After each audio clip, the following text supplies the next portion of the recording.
Hello tout le monde, je vous retrouve aujourd'hui dans cette vidéo pour parler de développement personnel.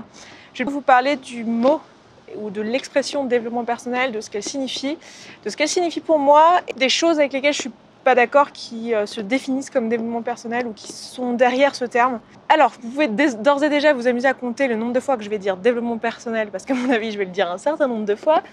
Mais c'est un terme qui veut dire, en gros, le fait de se développer en tant que personne, en tant qu'individu, de grandir, de devenir une meilleure version de soi-même, même si je trouve que cette façon de l'expliquer est un petit peu cucu, hein, qu'on se le dise. Mais bon, c'est ça que ça veut dire. On dit aussi en anglais personal growth. J'aime beaucoup ce terme, je trouve qu'il est plus précis en fait. Donc le fait de grandir personnellement. Je pense qu'il est impossible en soi de ne pas faire de développement personnel au cours de sa vie, que ce soit volontaire ou involontaire. C'est-à-dire qu'on grandit tous au cours de sa vie en fonction des rencontres qu'on fait, des choses qu'on lit, des expériences qu'on a. Donc, en fait, l'objectif derrière le développement personnel, à terme, c'est d'être dans un état épanoui, d'être à un endroit et un moment de sa vie où on va se dire, voilà, là, je suis bien, j'aime ce que je fais, je trouve que ça a du sens, je me sens bien dans mes pompes, dans ce que je fais, je me sens à ma place, j'ai confiance en moi. Et pour arriver à faire ce qu'on aime et à être bien dans notre vie, etc. Donc ça, moi j'appelle ça finalement le bonheur, hein, à être donc épanoui personnellement. Pour moi, il faut réussir à se connaître, il faut savoir ce qu'on n'aime pas, qui on est, ce qui nous convient, ce qui ne nous convient pas. Et tout ça, ça peut s'apprendre à travers le développement personnel, mais ça peut aussi s'apprendre à travers une approche plus psychologique. Donc ça peut être via des consultations vers un psychologue ou via une psychanalyse. Donc en fait, il n'y a pas qu'une seule porte d'entrée dans le fait d'apprendre à se connaître.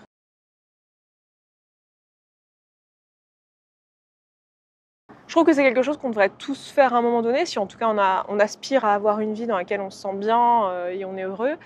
Je pense que c'est important de se connaître soi-même et moi c'est quelque chose qui m'anime, c'est quelque chose qui est important pour moi d'apprendre à me connaître et de connaître mes besoins, etc. Déjà intrinsèquement, mais en plus dans le but de me sentir bien dans ma vie et être heureuse, etc. Après, derrière le terme développement personnel, il se cache en fait un marché, donc avec du coup des clients et voilà, et des personnes qui ont des choses à vendre. Et ce marché, initialement, il était surtout auprès des entrepreneurs et des investisseurs et des personnes qui étaient à leur compte, qui aspiraient à être indépendantes, etc. Je pense que l'une des raisons à ça, c'est qu'il est très difficile, à mon sens, d'être à son compte, d'entreprendre, etc., si on n'a pas un minimum de connaissance de ses besoins, de ce qu'on n'aime pas non plus un minimum de confiance en soi pour pouvoir réussir à se lancer dans un truc qui va être difficile, qui est difficile, tant d'un point de vue juste pragmatique que d'un point de vue social. Et je pense surtout aussi que c'est des personnes à qui il est facile de vendre le développement personnel parce qu'on peut très bien leur dire, voilà, c'est un investissement sur vous, sur le long terme et sur votre boîte et sur votre entrepreneuriat, etc. Moi, j'ai un peu de mal avec ça, j'ai un peu de mal avec le fait de dire, voilà, c'est un investissement sur vous et tout ça, même si je le comprends. Mais je pense que c'est juste culturel, en fait, c'est que culturellement, cette façon de penser, le fait de vendre le succès, la réussite, etc., c'est quelque chose qui est très américain, en fait, et qui fait juste pas partie de ma culture. C'est pas quelque chose que j'ai l'habitude qu'on me vende, et c'est pas quelque chose que j'ai l'habitude de mettre en avant. Et je pense aussi que c'est quelque chose qui m'est très personnel, mais c'est pas forcément la recherche que j'ai personnelle. J'ai pas pour but de devenir riche, célèbre et d'avoir tout réussi dans ma vie. J'ai surtout envie d'être à un endroit de ma vie où je me sens bien, où je me sens épanouie. Et ça passe pas forcément par la réussite et l'argent. Par la réussite d'une certaine manière, parce que la réussite, c'est pas forcément la réussite d'un point de vue monétaire, ça peut être la réussite dans ses objectifs, etc. Enfin bon, je pense que vous avez compris, quoi. Pour moi, il y a aussi un piège derrière ça, c'est que j'ai un petit peu l'impression qu'on nous vend trop un truc, on nous vend trop un rêve. On nous vend un truc comme comme un rêve ultime, alors qu'en fait, déjà, l'entrepreneuriat, ça ne correspond pas à tout le monde. Il y a plein de gens qui, heureusement, j'ai envie de dire, la majorité des gens n'ont pas envie d'être chef d'entreprise, hein. Je pense qu'il y a plein de gens qui, ayant appris à se connaître et tout, en déduisent que eux, leur place, c'est en entreprise, c'est de participer à un travail global. Enfin voilà, il y a plein de gens pour qui ça correspond bien. Et du coup, je pense que la manière dont le développement personnel est vendu est un peu biaisée en direction de l'entrepreneuriat. Peut-être que je me trompe, peut-être que vous n'avez pas la même intuition. En tout cas, moi, je le ressens beaucoup, même si ça change un petit peu ces dernières années. Effectivement, c'est un peu plus vendu à une globalité de personnes. Il y a un peu quand même ce truc de genre, je me fais tout seul, je me construis, je suis un gagnant et tout ça. Et bon, ce qu'il peut y avoir derrière le terme développement personnel, c'est aussi pas mal de choses qui sont un peu faussement scientifiques ou un peu spirituel. J'ai rien contre les choses spirituelles, hein. Je pense que chacun fait son chemin et voilà. Par contre, j'ai un problème avec la façon dont elles sont parfois vendues comme des vérités et non comme des croyances, parce qu'il s'agit de croyances quand même. Et puis, parfois avec du vocabulaire faussement scientifique. Et pareil pour les méthodes de développement personnel, il y a plein de choses qui fonctionnent bien, mais qui sont comment dire, empiriques, quoi, et pas le résultat d'une démarche scientifique. Et moi, ça m'ennuie dans la manière dont c'est dit, parce qu'on utilise à tout va le mot prouver scientifiquement. Le truc, moi, dès que qui que ce soit emploie ce terme, j'avoue que je suis assez allergique. Le prouver scientifiquement, qui ne veut absolument rien dire.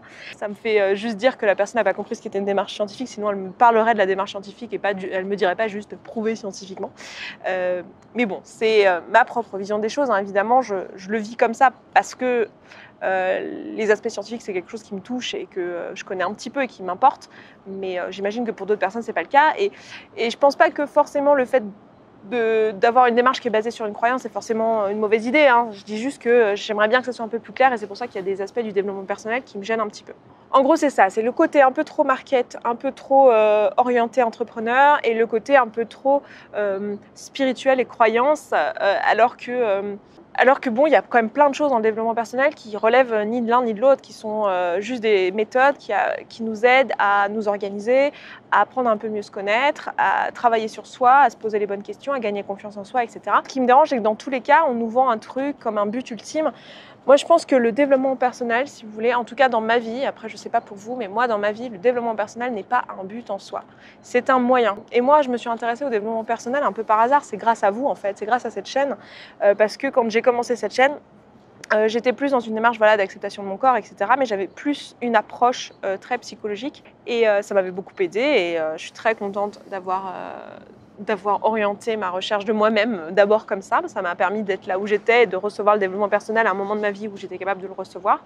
Et le fait de faire mes vidéos, ça m'a amené à m'intéresser au développement personnel parce que j'ai reçu beaucoup de critiques, ce qui est normal, hein. Quand on fait une chaîne YouTube, il y a un moment donné, on reçoit beaucoup de critiques. Des critiques sur tout et n'importe quoi, sur ce que je pense, sur ce à quoi je ressemble, sur ce que je dis, sur ma façon de parler, sur vraiment tout et n'importe quoi. Et en fait, il y a beaucoup de choses qui m'ont atteinte, alors que je les savais fausses. Et du coup, je me suis dit, mais pourquoi cette personne que je connais ni d'Adam ni d'Ève me dit quelque chose qui a aucune valeur, a priori, c'est juste quelqu'un qui me dit quelque chose, pourquoi ça m'atteint personnellement et pourquoi ça me fait me sentir mal? Et donc, en partant de ce constat-là, j'ai creusé sur moi-même et je me suis rendu compte qu'en fait, il y avait plein de choses, donc notamment mon ego, notamment mes peurs, mes croyances limitantes sur le monde, etc. Il y avait plein de choses que je n'avais jamais explorées et qui méritaient d'être creusées et qui allaient m'aider dans ma démarche, notamment d'acceptation de soi, même si j'avais abouti à ce moment-là. Je veux dire, quand j'ai commencé ma chaîne, j'étais à l'aise avec mon image, etc. Mais ça s'est encore amélioré. Enfin, je pensais que c'était ultimement parfait et ça s'est encore amélioré ces dernières années, ces 4 à 5 dernières années. Et ça se trouve, j'ai encore une marge de progression, j'en sais rien. Le futur me le dira.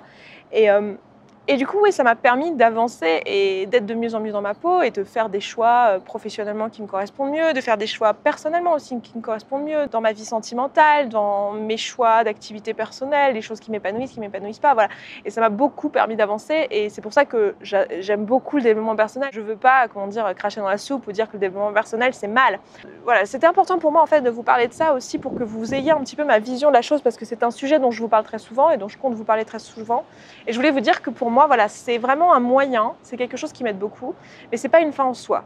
Le développement personnel n'est pas le but de ma vie.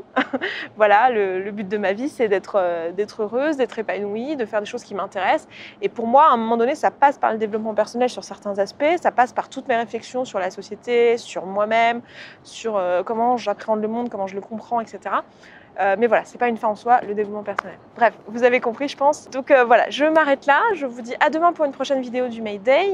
Et puis, écoutez, je vous embrasse et je vous souhaite une bonne soirée. Ciao, ciao.